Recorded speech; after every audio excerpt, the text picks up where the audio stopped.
spread the word. The JCPenney Friends and Family Sale is back. And this week, we're passing the savings on to you. Use your extra 30% off coupon to prep your home and style your family for Easter. That's extra savings on top of our great low prices. Plus, share your coupon with everyone you know and love. It's always better when we save together. JCPenney. Make everybody count. Offer valid 3/11 through 3/17. Exclusions apply. See store or jcp.com for details.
By the hell.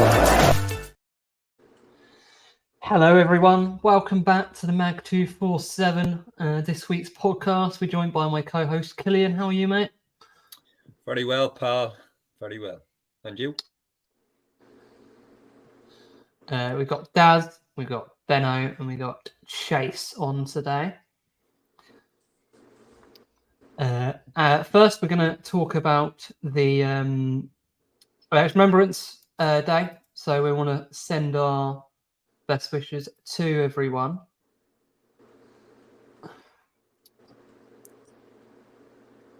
So, Remembrance Day. Lest we forget, we will never. We will always remember them from everyone at the Mag 247.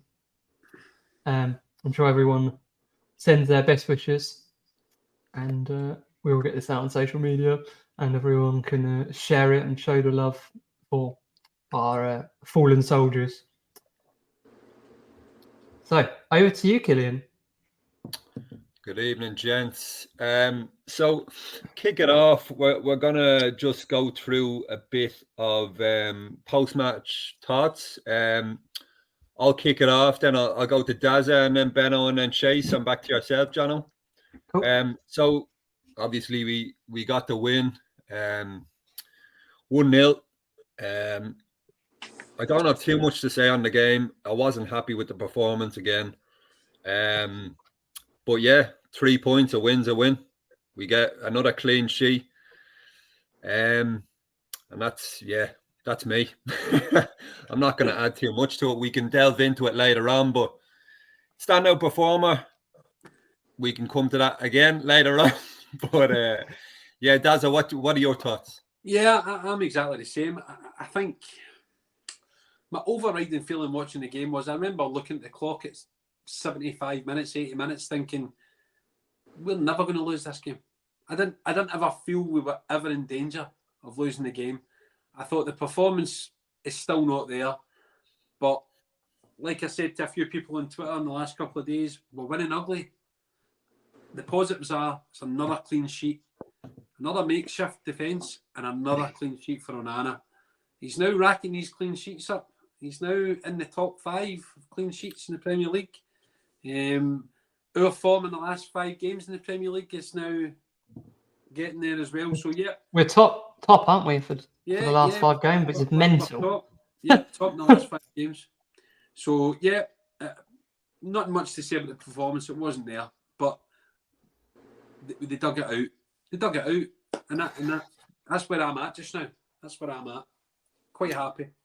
Yeah, fair dues. Benno, thoughts? Evening, gents. I'll be honest with you, I've got a slightly different tune to what obviously you two have said previously. Now, I think, yes, okay, we can argue the performance wasn't quite there, but that is probably our most dominating performance that we've had of the season. Now, we created 15, 16 good chances there. And my argument is, if we score 4 or 5 chances like we should have done by half time, people would be in a different way. Now, I get it. I get what people are saying, but how many times, years gone by, have we battered teams 1-0? You know, keeper's made a couple of good saves. We've missed some clear and obvious chances. That falls down to our front line. That's not on the manager. It's not on the performance. Another week, we're coming away 5 or 6-0 there. But I am going to agree with what Daz is saying. You know, we never looked like losing that game. And that was the big thing. We never looked like losing it. And it was a completely chalk and cheese result if you compare it to the Fulham game. And yesterday, Fulham game was shit. Let's be honest with you. We had one good chance all game and we scored it. Yesterday, we could have blown them away. But unfortunately, it boils down to that front three again, not taking the chances. So that's me. Yeah, and Masood said it perfectly here. We need forwards to be more critical. This will help us control games better. Basically, what you just said there, Benno. By Masood. Chaser, thoughts on the game, bro? We were fucking shit. Pardon me, but I'm not going to be fake about it. We were shit. The amount of chances we created, just couldn't finish the dinner whatsoever. We were lucky to get that goal. It didn't feel as if we were gonna lose. I mean, Luton had that one header chance. That was it. But it didn't feel also as if we were going to score because we just couldn't finish to save our lives. But just to go off that, Chase, sorry, I am going to come here a little bit here, though. But you're saying that, but I'd be more concerned if we weren't making chances. You know, if we can't be playing that shit if we're creating the amount of chances that we're doing. Not taking them is a different aspect of the game. If we'd have won that 5-0 yesterday, I guarantee you wouldn't be saying what you're saying right now. If we're talking about chances, we're creating 1.8 chances per game. So it's not the chances created, it's the finishing. You can create as many chances as you want in a match. If you can't fucking finish, it doesn't mean shit. But not finishing your chances doesn't mean you're shit. Doesn't mean it's a shit performance. It's a shit finishing. 4 shots on target against Luton's embarrassing.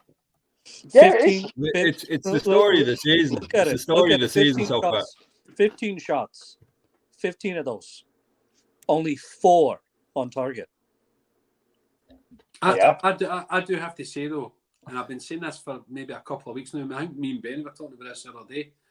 I think, see, when this clicks, and it's going to click against somebody, we are going to give somebody an absolute spanking. I'm telling you. I'm waiting for it, Daz. I'm waiting for you. I think that's the thing. It's not the formation. It's not the tactics. It's, I mean, you could say we're creating chances. We're creating loads of chances, but we're not getting them on target, and we're not finishing them when we have the chance. That's the problem. That's the cooker. As Daz has said, sorry to go again, but something like, as we said, will click, but we'll play a lot worse than we did yesterday, and we'll beat a team 3 or 4-0, and people will be on their high horses saying how great a team performance it was. I won't hold me breath, Benno, but fair enough. I'm not buying any of that, to be fair. It's Luton Town at home, Old Trafford, 75,000. Nah. We had 15 shots. We should be having 30 shots. We should be scoring. It's not good enough. Multiple goals against them. They're muck. Nah, I'm not buying it. I'm not happy with it. Not happy with the performance, regardless of how many chances we created. We're doing this every game. We're making chances every game. And we're not putting them away. And if it wasn't Luton Town, we would have got punished. It's as simple as that. All it takes is one set piece against us. And we're so vulnerable. You know, we were just lucky. Luton Town are muck. That's my opinion, honestly. Yeah, I couldn't put it better myself. I think not a great performance, but we got the result again, which is the most important point. Points on the table, and we just have to keep getting points on the table till these results come. I think another striker in January is very important. I'd go all in for Ivan Toney. He's back in January. I'd throw. I'll be honest with you, Jono. I don't think Ivan Toney scores goals in this team. Mate, Harry Kane would struggle to score goals in his team with the type of advances we'd make him. You're talking about Ivan Toney. We have the same type of player. That's Rasmus Højlund. And yet he's struggling to get goals. So what is Ivan Toney going to do that's so fucking special? Nothing. But we shouldn't be playing a 19-year-old Hoyland. Ivan Toney's a better finisher than Rasmus Højlund. Yeah, that's true. I'll agree with Benno on that one. Yeah. It's a lot of pressure, though, need one playing a 19-year-old 3 times in a week. And that's why he's got injured. Hopefully that's not bad, because if that's bad, we're screwed. I agree with you, John. It's a necessity that we get one. Do I think we'll get one? Depends on what happens over the next few weeks, doesn't it? No expectations are the best way, I think. Zero expectations here. Is there any forwards at Nice that we can nick and send him? Can we stick? Maybe you know what? Maybe the towel boy will be a good one. Get him in there. Yeah. Player of the match, guys. I'll kick it off. I think hands down Maguire for me. Dazza? Harry Maguire. Listen, I've been his biggest critic at times, but hats off to the kid. He's playing really well. He's playing to his ability. He's playing to the best of his ability. So whether you think he's good enough for us is a different conversation. The boy's playing well, man. So yeah, playing the man of the match for me. Benno agrees, do you? Harry Maguire. Yeah, no, I have to agree. To be fair, he won everything at the back. He was dictating the play from the halfway line when he had the ball. He started a lot of our attacking play as well. So it's like I say, hats off to the guy. The amount of shit he's had off not just our fan base, off the international fan base or whoever. At the end of the day, he's got his head down, and it shouldn't matter about what he's done previously or anything like that. Whether you like him or whether you're not. Hats off to the guy. He's our standout performer right now. Whether people like it or they're not, just accept it. 100%. And yeah, fair play to the guy. Fair play to the guy. For what he's gone through, guarantee some people would have crumbled. Some people would have just done that. So now, it's the pressure of removing the captain's armband from him. I don't even necessarily think it's that. I think he's got a bit of confidence up. He's got a bit of belief that he knows he's playing. He was in and out. He was on the bench playing 10 minutes here. Players need runs of games. How many times have we said that people need to run the games? And centre-back's one of the toughest positions to play. And you can't expect people to get up to the pace of the game if they're not playing. So, yeah, like I say, fair play to him. And do you know what? I'm going to say fair play to Ten Hag as well. Because he's clearly had a chat with him. And whether they had an issue or not, whatever, we don't know. But Maguire got his head down, pulled his socks up, and he's putting in the performances. We can't ask for any more of it. And as I said, whether we think that's good enough for us or not, doesn't matter. As of right now, what he's doing is good enough for us, and we've got to accept that. We said it in the podcast previously, that other people in that squad, other boys in that squad, need to take a leaf out of his book, because he's taking shit from left, right, and centre. And I'm thinking about, Jadon Sancho. I'm thinking about Marcus Rashford. I'm thinking about all of these boys. They want to look at Harry Maguire and think, what? I need to get my head down and knuckle down here. Because that guy's just went in there and knuckled his ass. I'd say the same with Scott McTominay as well. The biggest credit I can give Maguire is he got everything taken away from him. Everything. His position, captaincy, his reputation, everything ripped away from him. And then he has the talk with Ten Hag. This is your chance now. And he's taking it. He's taking his chance that he's been given. And he's running with it to the best of his ability. And the fact that the best of his ability makes him the best player on our squad right now, that fucking tells something about this squad. Tells something about our squad. If one guy who gets everything taken away from him, and now he's performing to the best of his ability, and he's the best player in that squad, that's something. That's something. On that, do you think a massive part of it as well is obviously, it's been in the news about Varane not starting the last couple of games, and we haven't had that steady partnership all season because of injuries. Do you think he is just Ten Hag is not wanting to change that back to build a partnership there till we get our top defenders back? I mean, it's the partnership is very key. You've got to look at things, holistically. Where there's times when we could argue last year that even Martinez and Varane as a pairing looked very, very vulnerable. City away, Liverpool away. They were the pairing in those games. So he talks about building partnerships and connections on and off the pitch, but changing your centre backs every other game. One of the best attributes you can have as a footballer, and anyone who's played a high level of sport or anything like that will agree this as well. The best attribute you can have is your fitness and availability. More than anything, you could be the most gifted player in the world, but if you're not fit, what does it matter? Harry Maguire's available. Hats off to the guy. At the end of the day, that's his centre back spot to lose. The two players that keep getting standouts to me is Maguire and Reguilon. Yeah, Reguilon's played 90 minutes in the last month. So every time I see Reguilon, the kid gives it all, and creates so many chances going forward. Just defends everywhere on the pitch, runs after anybody, doesn't care about putting a challenge in.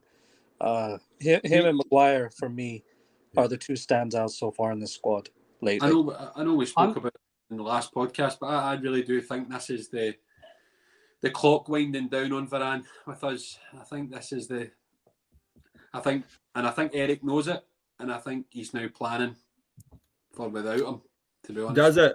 Does it? What do you think has happened? Because clearly you could see when he came off the bench, Erik Ten Hag didn't even look at him. You could see by the body language there was something. There was definitely something up. So what in your thoughts? What do you think's gone on? This is just my opinion. I think Varane, and I don't like to put him in the same group as this guy because I really respect him. But Van Persie was a player that had to be 100% fit to play. If he was 99% fit, he wouldn't play. And I think Varane is even worse than that. And I think in times of struggle and desperation, Ten Hag's been looking about, right, who can play, who's fit, who can play, and Varane's not been available. And I just think maybe he's not a Ten Hag signing. I think Ten Hag's looking at him thinking, when the chips are down, can I rely on you? When Leach is fit, I can rely on him. When Maguire's fit, I can rely on him. Might not like him, but I can rely on him. And I don't think he can rely on Varane. As much as he's had a great career and all this, I think, I said this in the last podcast, I think Varane goes to Al Nassr, and I think Casemiro goes to Al Hilal. Both in January? Well, that's a big prediction from our Daza right there. Can I just throw something in on the Varane chat? I mean, I think there's a lot of talk, obviously, in the media about potential fallout and stuff like that. And, excuse me, there's a good chance there might have been. But, me, I always try to look at things from a slightly different angle. Whereas I think if there was a big issue between the two, I don't think he'd be involved at all. No, look at Jadon Sancho, not included. Garnacho dropped out of the squad. Rashford, he was dropped when there was an issue. So I think it's purely just a case of, as Dazza said, you're not my number one guy right now. And in all fairness to him, when he has come on and played, last week, for example, he was shit. But majority of the fan base, because of his CV and because of who he is, which at the end of the day is one of the best CVs you'll ever see in football for a centre-back. But because of that, people it's like he's immune from criticism that he should be starting. He was awful. And we've been saying for years and months that we need a manager that's going to play people that deserve to be playing. Based on when he's played, doesn't deserve to be playing. So, what can we do with it? I think, like you say, time's up.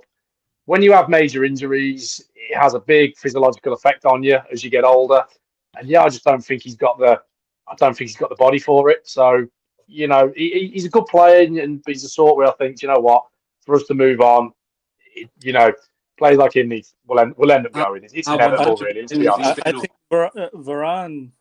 To be fair to Varane, I mean, hell of a career at Real Madrid. One of the best centre backs probably, other than Sergio Ramos. And fair play to him. He's got trophies, but he doesn't fit. He doesn't fit the way Ten Hag wants to play, and I think that's the disconnect here. Knowing they probably had a bunch of conversations, and I think that's reflected on. You can see it on Varane's face every time he wants to step onto the pitch for us. So. Where I am going to Sorry, I just wanted to. Where I will sympathise with Varane a bit, and I'll be honest, I sympathise with any centre back at United in the past few years. Look at the midfield he used to play behind compared to what he plays for now. Completely When he, exposed. when he was at the likes of Real Madrid, he wasn't getting exposed because he was doing less defending than he was anything else. Yeah. You know, so it's Yeah, that's fair. you know, that's where I will sympathise with him. But yeah, I think for me, at the end of the day, he's not his number one pick right now. So you just need to look at Erik Ten Hag's history with us and other teams. If there was an argument there, like Benno said, he just wouldn't be in the team. He'd cast them out. So I don't buy the bollocks really of an argument or anything like that. I just think Ten Hag's had a look at him and thought, "You're not for me." So that's it. let's just say hypothetically that Daz's prediction comes true, right? And Varane and Casemiro go in January. Jono, in Europe, if you off the top of your head, can you think of a centre back that can come in that we can go ahead and get in January that can maybe replace or at the very least be competitive with Lindelof and Maguire and Evans and the rest? I think we're getting to Jim, and you know where I'm going with this. There's a centre back at Nice. I think we'll get him. Is that a backhander? Is that a backhand deal?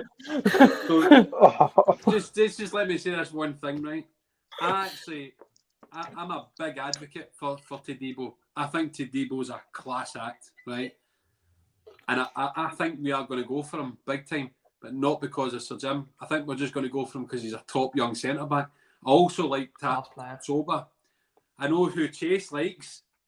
I know who Chase really likes. There's three players. I know. Three players. I do think Todibo and Tapsoba, and they're only 22 and 23. And I know Chase's ones are younger, but there's three Todibo players. and Tapsoba for me. There's three centre backs I think that could automatically fit in January, and that would be Antonio Silva from Benfica, Gonzalo Inacio from Sporting, and Todibo. How much Portuguese football do you watch, Chase?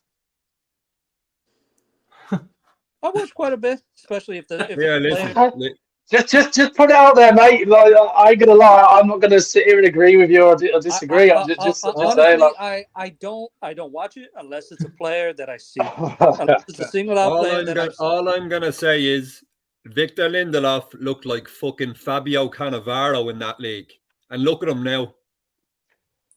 Don't come at me with fucking players from the only defender I will say that has been decent in the Premier League has been Diaz, Ruben Diaz, and look at the players that are surrounded by Diaz. Exactly, but how do you also build a squad as well around those type of centre backs, right? Exactly.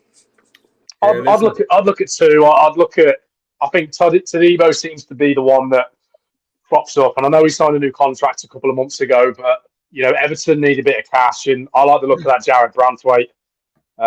He's played in Holland as well. He's played in the Premier League, so he's kind of acclimatised to that. I think he looks very good. He's a technically sound player, and I think that's what we lack, technically sound players. You look at Man City, again, I'd say it, but you look at them, you could put any of their players, change them all up on the system, and I bet they could all still do the job. Yeah, you've got John Stones playing centre midfield, for Christ's sake, and he's bossing it. You know, so I think that's where we lack for Erik to really kick on. So basically, to be able to play in the Premier League, you have to be, or to stand out, you got to be Premier League proven. Is what it's saying here? I didn't say that. No, I just simply said the fact he's got that always helps a little bit.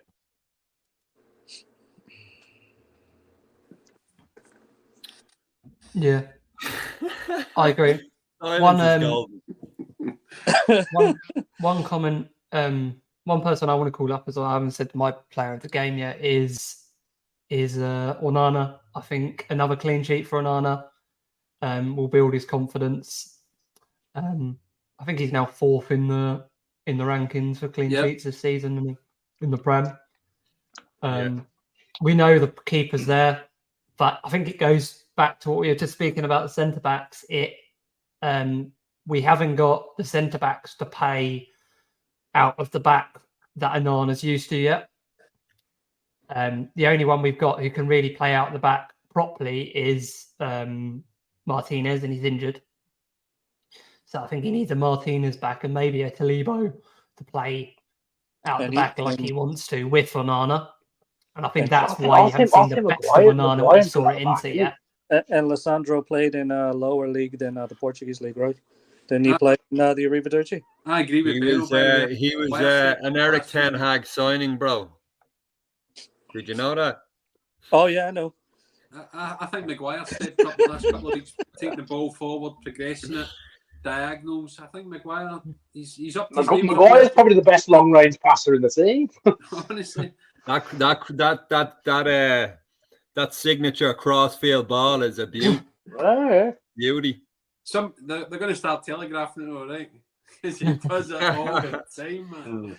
Right, boys. Let's get into this. Did we scrape the win yesterday, or did we not? I'm gonna wait. I want everyone to talk, and then I'm gonna come to Benno at the end because I know Benno's point of view is a bit different to, for instance, myself and Chase, and we'll have a bit of a Royal Rumble at the end.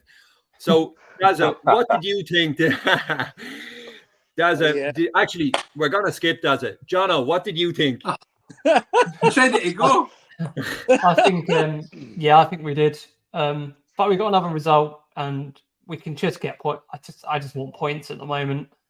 We're not playing well, but we still need to get the results. Like I said last week, even under Sir Alex Ferguson, when we weren't playing well, we'd get results, and we're doing that at the moment. Not in the Champions League. That was very disappointing, but in the league, we're still getting results, even if we're not playing well. And as we said, we're in the last 5 games, we're the most informed team in the Prem somehow. I don't know how that happened. But, just keep getting results at the moment. So you, just to cut a long story short, you did think we scraped it? Yeah. But right, that's 1-0. That's 1-0 to the Scrapers, all right? I could not care if we score a winner of Harry Maguire's arse at the moment, as long as we get the 3 points. That's fucking massive. That's it. I'll let you go ahead, boy. I'm telling you now, we did not scrape that. We absolutely dominated that game. The performance was fucking not where we want it to be, right? But there was no chance we were losing that game. So, yeah, we should have won 3, 4, 5. And like I said, one day we're going to give somebody an absolute spanking. But there's no way we scraped that game. No way we scraped that game. We got lucky with the goal, but we should have scored 3, 4, 5 easy. So, it was comfortable. It was actually a non-event watching it because I thought, we're not going to lose this game. We might not win it, but we're not going to lose it. So, I don't think we scraped it. Just on, I know you're saying we had so many chances, blah blah blah. Now, say for example, the Lindelof. Let's be really honest here. That Lindelof goal was just very fortuitous and lucky. If that hadn't have come about, boy, last 5 minutes, would you have been a bit jittery? Or would your opinion have changed a bit? I still think it's even at the end of the draw, right? I'd have been fuming that we didn't win the game because I just didn't think we were ever in danger. I know they had shots at goal. Apart from that header, which I think Onana dealt with really comfortably, they never bothered us at all. Onana was never in any danger of losing his clean sheet at the weekend. I hate sounding so cocky, but I thought we made the game harder than what it needed to be honest with you. Our performance level wasn't where it needed to be. But yeah, we made that game look hard. And I don't think same shit, different day, to be fair. Yeah. But no, we didn't. Not that. Right, so we're 1-1. 1-1. It's 1-1. Chaser. Did we scrape it or not? Oh, we by the skin of our fucking teeth. Woo! It's 2-1 to the Scrapers. Come on. Now, elaborate a bit on that, yeah? Well, one, Rashford is shit. I mean, had so many chances, couldn't finish his dinner. I mean, he was gifted a pass by Anthony, who just came on, by the way. Just came on. Golden Beautiful boy. pass, gives him the ball, and he fucks it. I mean, Jesus Christ. Awful. What what did he do during the game? Fuck all. We had created so many chances, couldn't finish it whatsoever. Barely scraped it. We were lucky to get that chance with Lindelof. Otherwise, I could have seen it being a draw. Yeah, Why Right, aren't you sharing that same energy at Garnacho, by the way, Chase? Because he had more chances than Rashford, and he couldn't hit a barn door yesterday. He didn't have a wide open chance like Rashford did he? Oh, I don't think you watched the game, pal. He was let's see, Rashford. I don't think anyone was more gifted. I don't think anyone was more gifted than Rashford. We can kick that conversation off a bit later on, but so we're 2-1. We're 2-1 to the Scrapers. Benno, we know where you're going with this. Hit it. Yeah, I am. The results, but it was a dominating performance. It was a 1-0 battering, as I like to call it. Probably the best player on the pitch, bar Harry Maguire, was probably their keeper in the true harsh reality. Yes, it wasn't where we would expect the performance levels to be, and it can be a lot better. But scraping it, as I said before, is what we did against Fulham. Yesterday, we never looked like losing the game. We never looked like conceding a goal. We were completely dominant. We just could not finish our chances. Like I say, another week we score 4, 5, 6, maybe even 7 goals if they go in. We're having a completely different conversation right now. So yes, not ideal, but it's certainly not scraping a 1-0 victory. So yeah. I do have to add, I meant to say this. I thought Ross Barkley played really well. I said it in a space when we were watching it. I don't know if you were in it, Ben, when we were talking. Ross Barkley impressed me. He's been through the ringer as well. But Ross Barkley impressed me in the middle of the pitch. But yeah, I've already had my say on it. We could do with him at the minute, I won't lie. So we have, as one of our Mag 24/7 Reds has commented, and it's directed at Chase. So as says, Chase, to be fair, this is in reference to Rashford. Chase, to be fair, that's only the only chance he had. Also, you're forgetting that the chance he made for Hoyland. What would your response to Az be on that, bro? Yeah. If he had one chance, he shouldn't have taken it, right? He should have put it in the back of the net, and he would have did that last year. Where is he now? Woo! It's getting spicy in here. I smell an agenda. Can anybody smell an agenda? He's just not good enough. In terms of whether we scraped it or not, so it's 2-2, and unfortunately for Daz and Benno, I haven't had my say. So I'm here. Listen.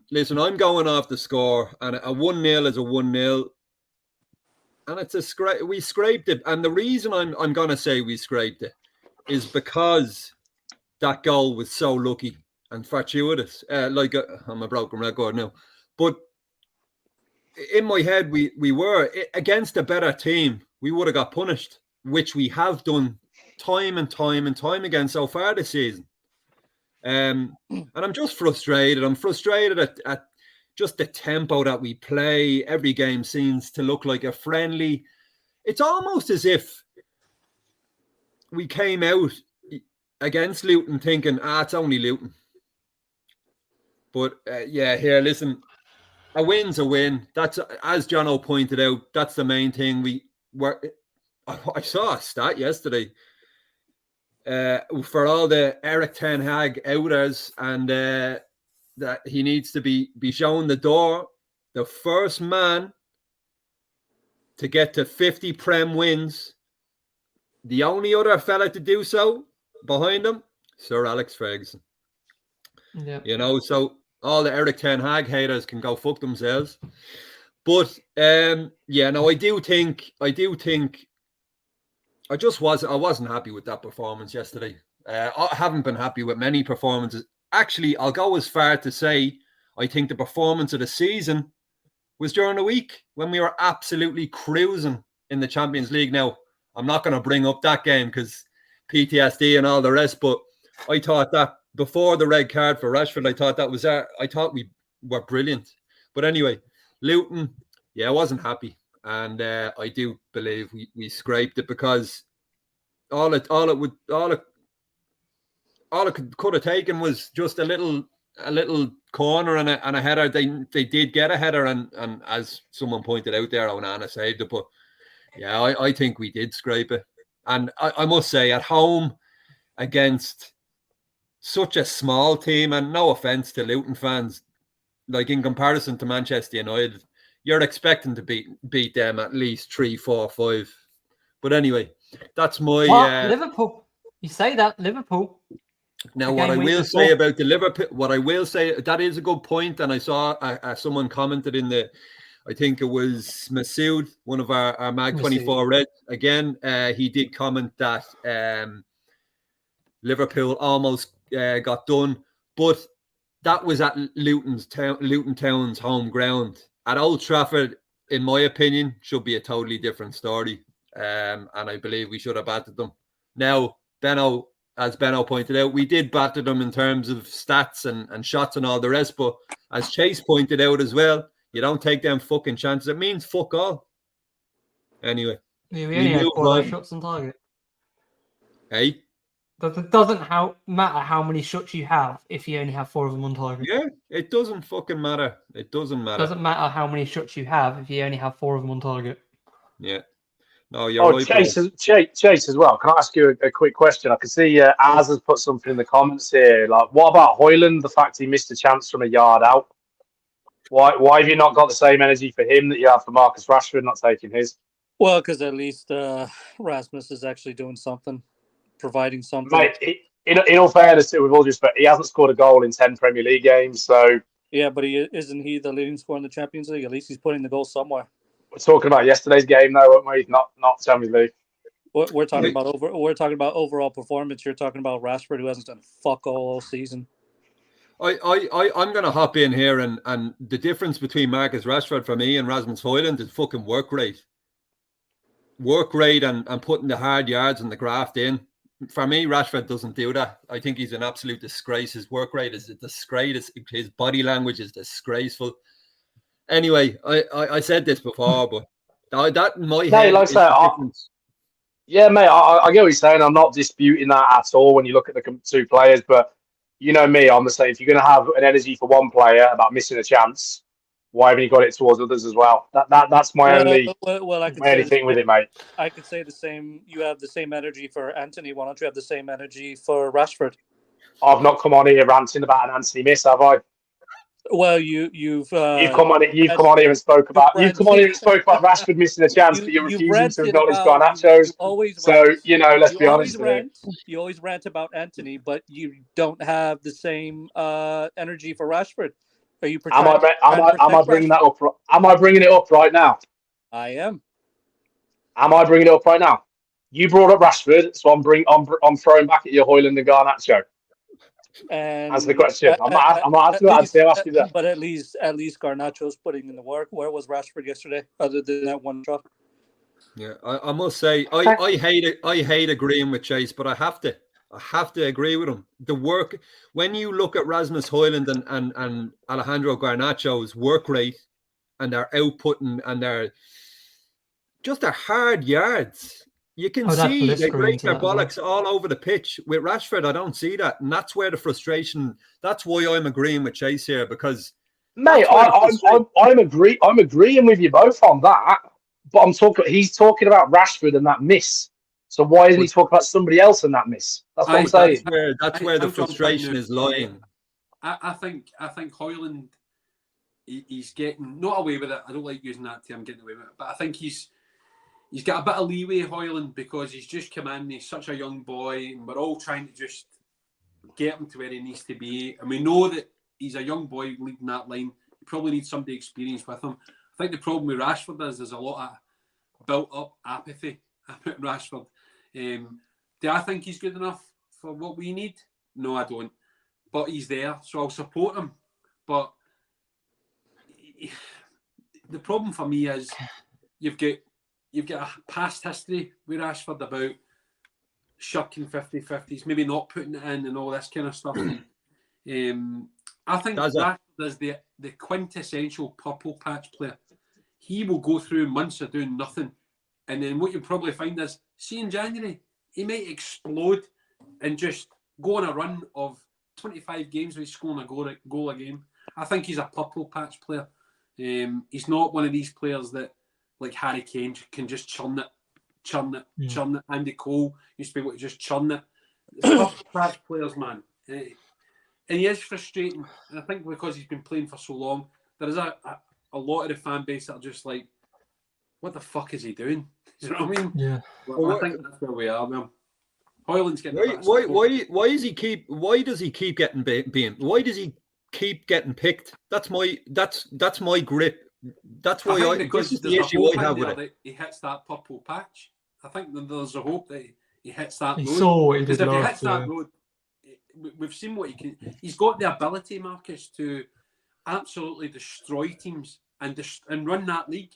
But he needs to get on that patch, and I think that's why. Yeah, He said Fans have been hopping on. 300. Fans have been hopping on Anthony. Okay, fans have been hopping on Anthony and Erik Ten Hag that he has favoritism before for Anthony. Anthony got dropped. Yep. Why isn't Rashford fucking getting dropped? Now he got dropped for one game and straight back in the team. Why isn't he getting dropped? I want to know why, because he's not putting the performance in to warrant a starting berth. I don't think there's anybody better him at the club at the moment. Nah, man. I think from a personal opinion wise, and I think this is taking away any opinion on a certain individual. This is just purely from being in a sporting background and stuff like that. So you have some players that cope.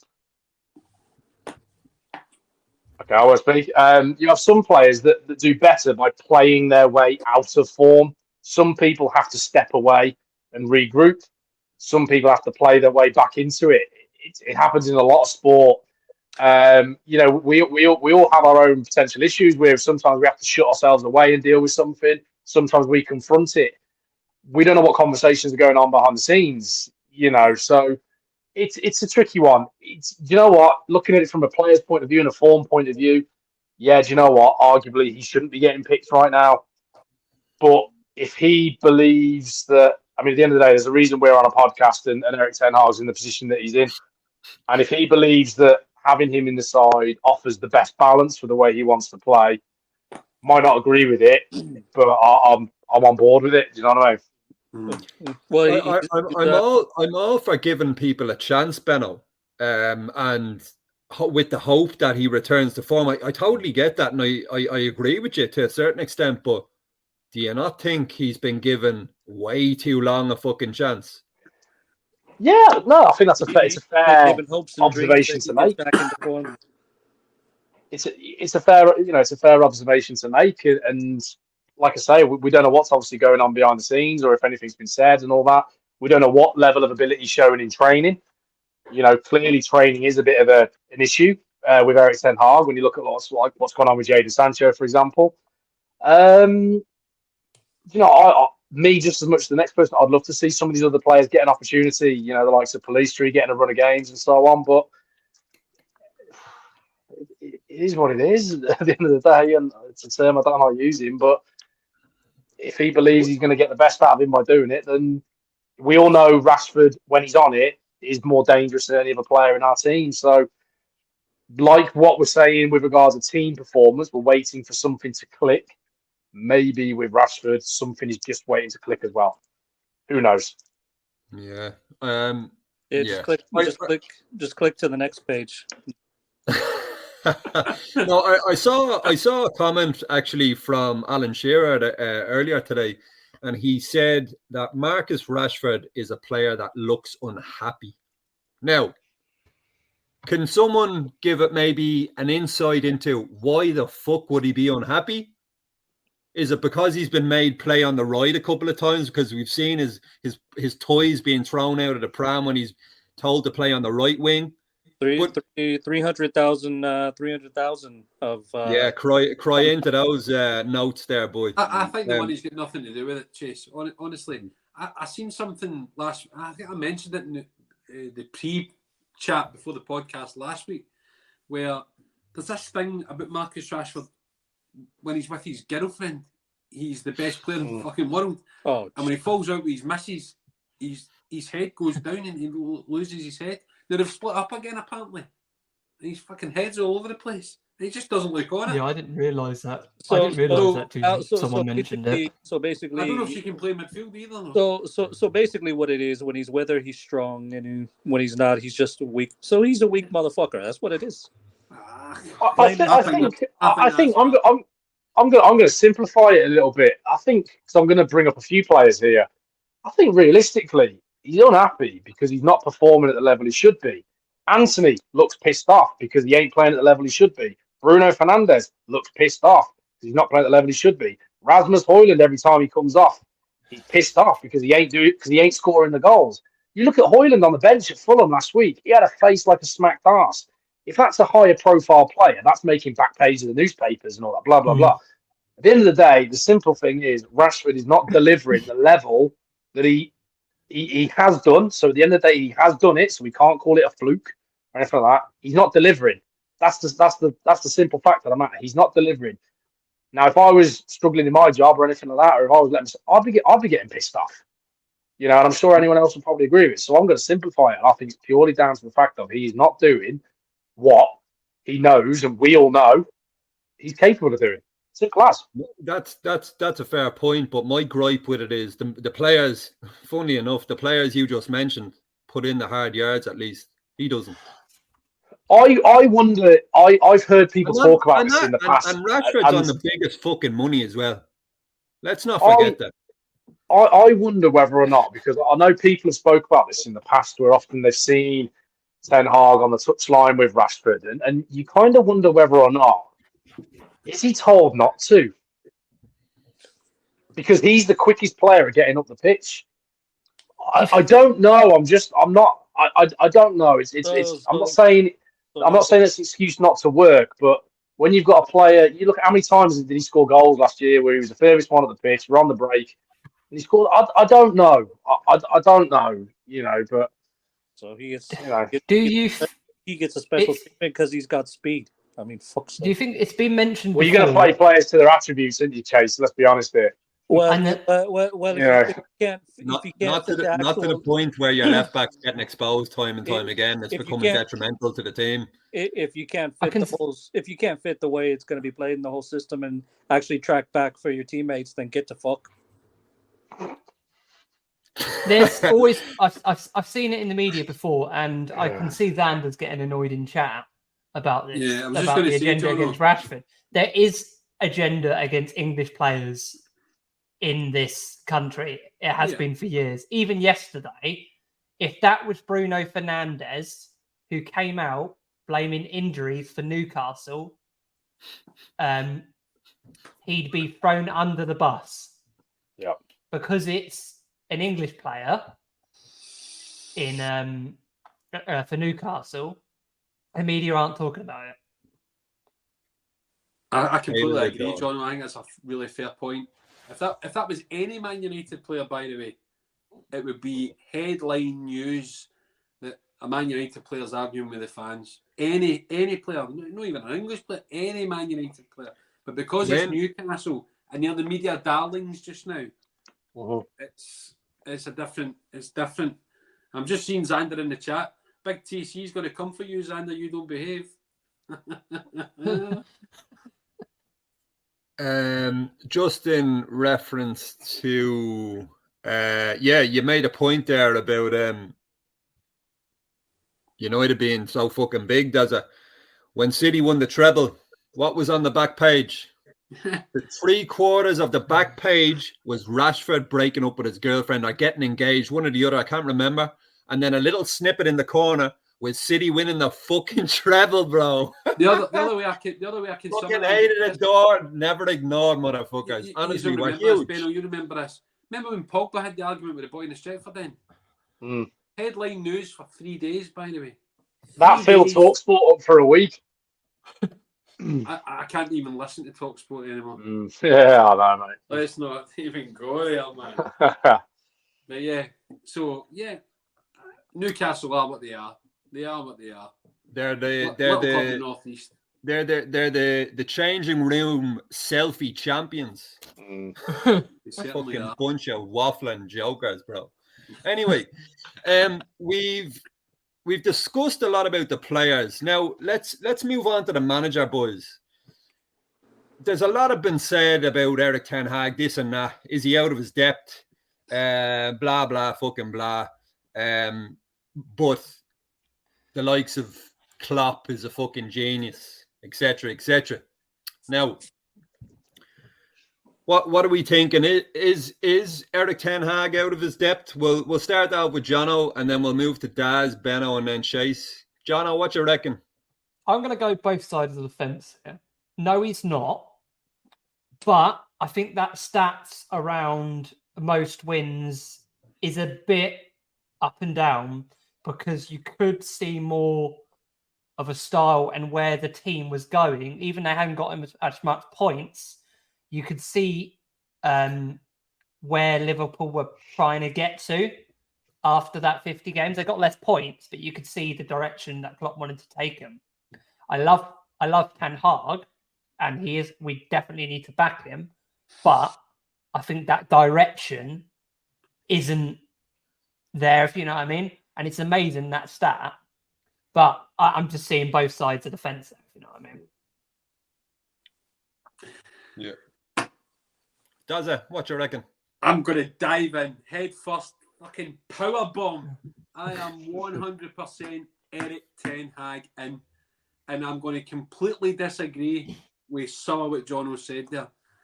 I remember when Jurgen Klopp got the Liverpool job, and I remember he was that close. He was that close to getting the bullet. That close. Remember the first 2-3 years? They won fucking nothing. They were burnt out by Christmas. They used to fall away after Christmas because they were knackered because of the training sessions. And Liverpool fans were phoning up TalkSport, wanting them out. I remember it clearly like it was yesterday. So, and the same with Arteta as well. Exact same with Arteta. I've got a stat in front of me now. In 50 Premier League games, Arteta gets 75 points. Jurgen Klopp get 92 points, and Erik Ten Hag get 96 points. 96. And the other thing I would say is none of them have had 21 players injured at any given time during a season. None of them, apart from Erik Ten Hag. No, we're not allowed to say that. We can't say that. I know. And the direction for me is just look at last season as a reference point. We are going to play possession-based, passing, progressive football. But because of other factors that we have, we cannot move the players on quickly enough. We can't get the players in quickly enough and the numbers that we need to play that game. But eventually, and me and Ben have spoken about this, eventually that's going to happen and it's going to click and we're going to give someone an absolute fucking spanking. I'm telling you. But I'm 100% Erik Ten Hag. And I said it in the last podcast, no matter what, we need to keep this guy in post. And whoever the owners are going to be, he needs to be given a chance with not one hand tied behind his back. Because let's be honest, being able to sign 3 players per season permanently and then the rest on loan, it's not good enough. It's not helpful. And how can you do a rebuild like that? It's impossible. So, I mean, I've had arguments on Twitter and X with all sorts of people that we know and we don't know about Ten Hag. And I'm just like, there was a guy that we know calling him out yesterday, and I said to him this morning, what are you calling him out on? Tell me what you're calling him out. Let's have a chat. Like, he's just shite. And I'm like, based on what? Based on what? Tell me what he's shite. Because he wasn't shite last season or the previous 4 seasons beyond that. So, yeah, I'm 100% Ten Hag again. 100%. Yeah. Benno, what you reckon? Yeah, I think I'll take a bit of it. I'm obviously swaying. At the end of the day, I want to back a manager, and I want to see him succeed. I never want to see a manager fail, especially when it's obviously a club that you're at now. You know, we could pick it apart as much as we wanted to, and yeah, do you know what? Some of the performances aren't acceptable, aren't good enough. You could question some of his in-game management, but hey, who am I to question that? Because we're all experts when it comes to hindsight in a day. Because if he does them things and it works, brilliant. If it doesn't, no, he's rubbish. Blah, blah, blah. I think it woke a few people up yesterday. I think seeing them stats come out because people were starting to actually see that, you know, we are in kind of a an upward trajectory. It might not be as quick as we want to be going. At the end of the day, we've got to be patient with these kind of things. But you can't fully judge a manager until he's given the right tools to work with, and until he gets that, for me, I can't kind of slander him or anything like that. Yes, I could question things based on my views, but from that, clearly, he's a football man. I've read his book, very good read. If anybody else, if you haven't read it, I would have a look at it. He's football on the brain constantly. You can see and you can read upon what he tries to do when it comes to a football club and a football team. Now, yes, we're not going as quick as in a direction that we want to be going in, but we are clearly, getting there. And when we've got a load of these players leave and new ones come in, I think that's when we can really start to judge him. The money he spent, not his fault. He identifies a player. It's up to the club to go and get it. So I can't judge him on that. I hate it when they pull them stats up. Oh, but Liverpool have a net spend of 146 million in 5 years. So what? Who gives a shit? Like, the player says who he wants, and it's up to the club to go and get it. So, if the problem he's had, he's set his level based on last season. So the problem is anything less than that, it's deemed as a downward step. So, let's see how it goes with him. But hopefully, with a potential change of structure looming, hopefully we might see a manager start to get what he really wants. So, and you've seen what he can do with the structure at Ajax, and without that structure, Ajax have collapsed.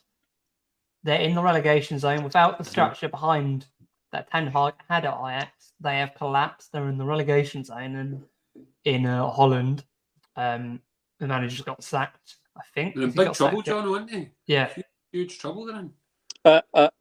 I think the biggest credit, obviously, was for Ajax as well was Mark Overmars.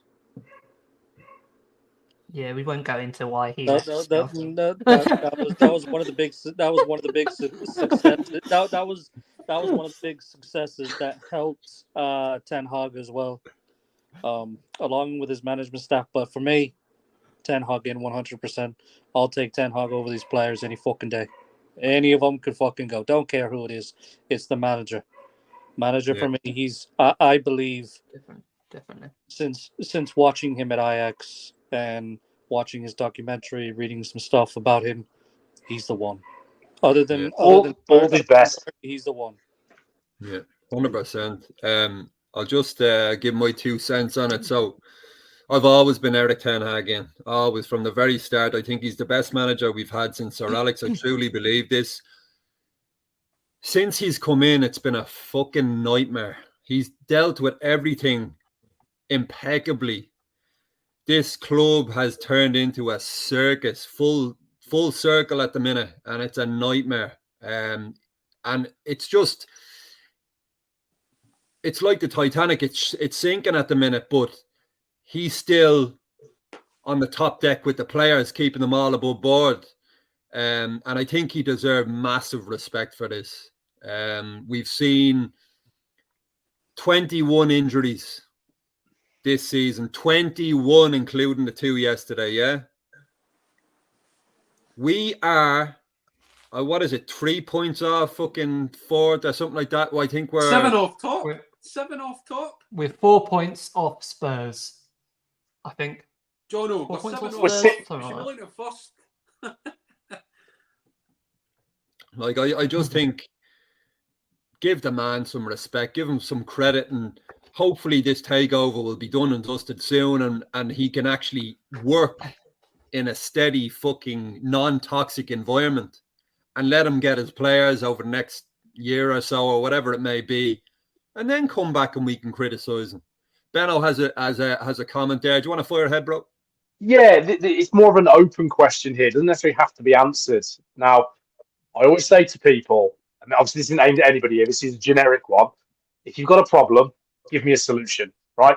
So if Erik Ten Hag's the problem, under this current situation, the current structure, who comes in and does a better job? Because for me, you don't get rid of someone unless you can get someone better. So whether or not people want to answer that, whether they want to put it in the comments, or just take a moment to think and reflect on that scenario. That's all I'm going to say on that one. Yeah, I don't want any other manager. No. Like, unless, no, there's no unless, but just let's give it hypothetical. Unless, hypothetically, we have fucking Carlo Ancelotti signed up for the next 4 years. Good luck. Like, there's no one else anyway, regardless. But I don't want anyone regardless anyway. We want Ten Hag in. We want him to work under a good environment, a healthy environment, without any noise, without anything. Give it Giggsy at the end of the season. Give Love it you. to Giggsy. We're going on a title charge. TC, it's a fair comment, but they'd have to lock up the daughters and the wives, bro. We couldn't be doing that. So for everyone here, just for the notes, Giggsy will save us all. Love you, TC. I mean, to be fair, how many managers have tried to come and save us? Top managers, Jose Mourinho, Van Gaal. You're telling me even if we sign, it's way too early. You know what they'll do. Even if we got a Carlo Ancelotti, he would still fail. Doesn't matter. You could bring anybody in, and they're going to fail. It's a testament to him, Chase. I think it's a testament to Ten Hag. You know what they'll do? It's way too early. Honestly, I agree with everything Killian said. I think Ten Hag is the only manager that I wanted to come in. I didn't really want any of them, to be honest with you, that we got. But I was so excited with him because for me, and I'm not a football man. I'm just a working class football guy that loves his team and wants the best for my team. And when I looked across Europe for managers, he was the one I thought, he's the guy I want. He's the guy I want. And I'm so impressed by him. I liked watching Ajax, and when when Ten Hag came onto the scene at Ajax, I really started to pay attention. And when we were in the conversation for managers, it was no ifs, ands, or buts. I want Ten Hag because I saw what he can do, and he has done what previous managers couldn't do. Yeah, agreed. Yeah. Some of the football they played in that Champions League run was incredible, absolutely incredible. You know, and do you know exactly what would happen as well? It's way too early. If they did make that call and got rid of him, they're appointing Michael Carrick. Let's be honest. And as good as he's done at Middlesbrough, I think he's dropped off a bit this season. 100% they're giving it to Michael Carrick till the end of the season, at least, if they made that change. I don't think so. I put money on that. I'll say it again. He is not going anywhere. He's not going anywhere. I'll say it over and over again. He's not going anywhere. I agree, yeah. I'm just saying, if they were going to make that change, I hope not. You know how incompetent they are. That is what they'd do. Yeah, I hope not. With the shit show that's been this season so far, like we're 5 points off fourth spot, and we're only 7 points off top spot. With all our injuries, all the bullshit surrounding that club at the minute, it ain't bad. The only way is up. Anything more we want to add? Anything more under discussion, guys? I think. We have got a video. Obviously, there was the protests against the ownership this weekend. So our good old mate from the mag, Phil, was at the protest. So 24/7 Red. We have got a video from him on how the protest went.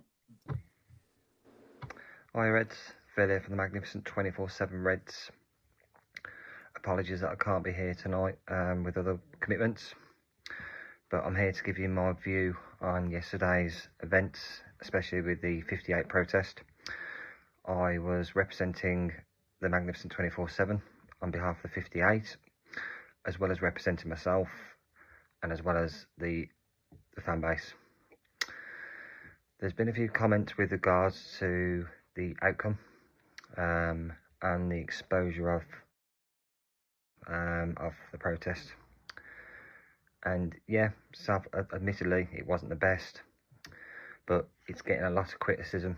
Now, I've personally met the 58 bunch, and let's just get this out of the way now. I'm in no way, shape or form a representative of the 58. My views are my own, they're my own personal views, and my own personal opinions. So I have no affiliation to the 58. I'm just a normal fan like everybody else that represents the fan base to get the Glazers out. Now, yesterday's protest was held at the Northwest Quadrant with banners, flags, and obviously you've seen all the photos. And it wasn't the greatest turnout, and we even said that when we was there.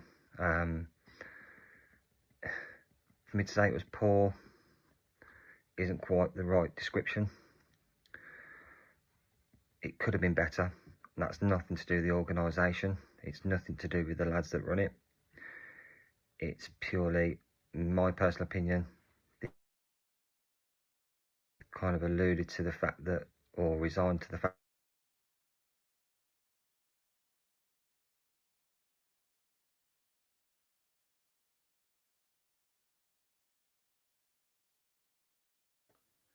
We just with the seem to 58 have lads. a bit I of meant to have been technical. before, and it started at 2 o'clock.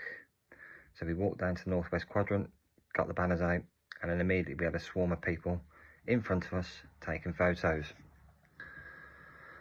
Now we had to encourage those to get behind us, get behind the banners and the flags, and a few did, and it just seemed to be a bit, the confidence wasn't there to actually join us, so we had to encourage them to get behind us. And it done a job. It got the exposure, it got some form of media attention with regards to cameras, videos being taken, and fans that are passing by that were taking photos. And some of them actually joined in, and the ones that did actually sung, they chanted, and they actually sung for something they believed in. Now this is a bit of a tricky one, because a lot of people on social media, especially Twitter at the moment, don't agree with the 58 and what they do and what their movement and what they stand for. They think it's pointless. And let me tell you something, from me, it's something I believe in. It's something that I truly feel passionate about. And let's get facts straight here. They're the only group, or the only active group of people that are doing something about it.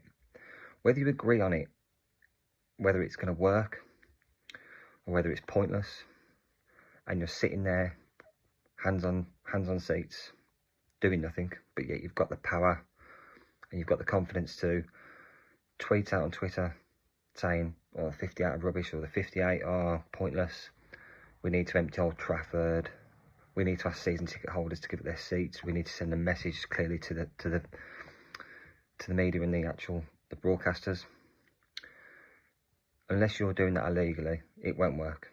You ask any United fan to give up their seat or risk doing an illegal movement, I'm not going to risk getting arrested. I've got family at home, I've got a job, I've got a livelihood to look after. So no, if anybody's going to ask me to storm the pitch, try and get a game cancelled, you've got no chance. No. Back to yesterday's movement, I personally felt proud to be involved. I felt proud that they allowed me to hold one of their banners up. They trusted me. But I also feel proud of myself for actually doing something, or trying to do something. I'm not just sitting here doing nothing and criticising people that are trying. Now they are the only active group. It was a bit of a disappointment yesterday, because personally I thought there'd be a bigger attendance, but you can generally tend to get a feel of how things are before the match, and the surroundings of Old Trafford, the bars, the pubs, just the general outside atmosphere was pretty low, possibly because it wasn't a big game, but every game is a big game for us at the moment, but that's by the by. It was just a bit of a disappointment, but we actually achieved what we wanted to achieve. We got the exposure. They know who the 58 are, the club. So for me, it was a very proud moment. I took a friend to the match with me who was absolutely buzzing to be part of that protest. He's not on social media. Look, funny enough, and he wasn't aware of the 58. He knew there was protests, but he wasn't aware who the 58 were and who the organisation were. And he actually got to personally meet them. And in essence, they were just a cracking, great bunch of lads who actually care for the club. And they've got to a point now where they actually forget how it is to experience a match. Now, you just take them into context that these are season ticket holders, match-going fans, or whatever you want to call them. They just want to go to a game and enjoy it as much as I do. And they actually give up their time, their family life, their social life. It all revolves around organising these kind of protests. Now they've done massive marches. So yesterday was another protest in essence, and it was just disappointing with the turnout. It's just that people seem to have forgotten what we're actually fighting for. And that's Glazers out, and it always has been. 100% sale of the club, 69% of the shares gone. That's all they want. Now, I enjoyed it yesterday. If I'm asked 10 times over, I won't hesitate to say no. Now, to wrap this up, yes, it was a disappointment, but the message got across. I enjoyed it. It's for a good cause in getting the Glazers out, for the future of our club. So I'll sign off by saying, if you're going to criticise the 58, then you better be doing something about it yourself. You can empty Old Trafford, you can start that up again if you want, but by all means, do something about it. Do not call the 58 or any other fan that gets behind them. Now I know the Magnificent 24/7 are avid fans and backers of the 58. For me, if you're not doing anything about it, you have literally got no right to be coming at others that want to try something than what they believe in.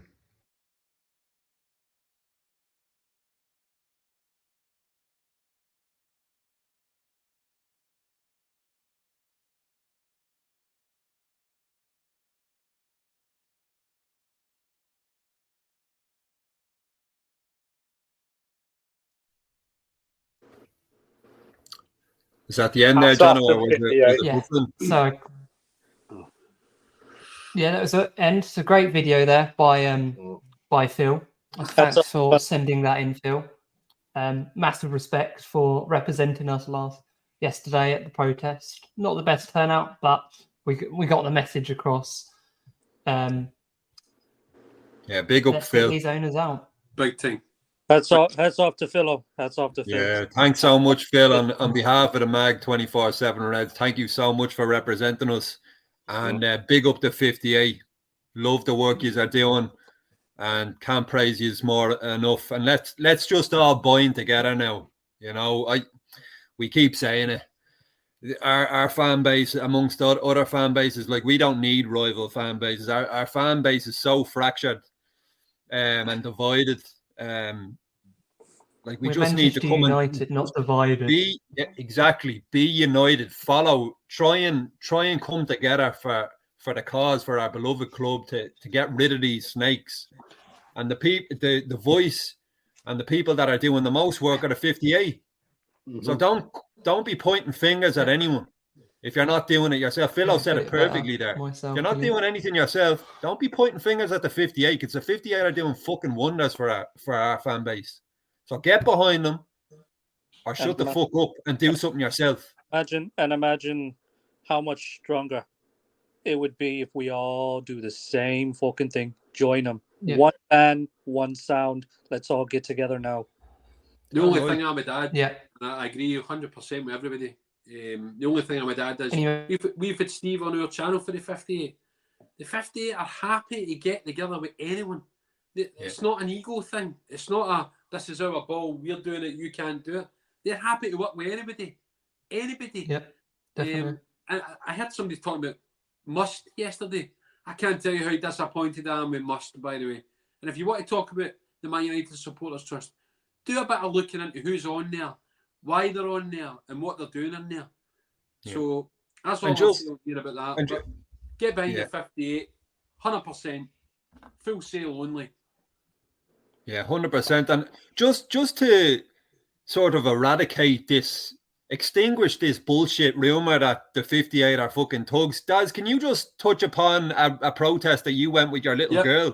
I've been there. She's not been yet, Kellen, but I know what you're alluding to. Sorry, right? yeah.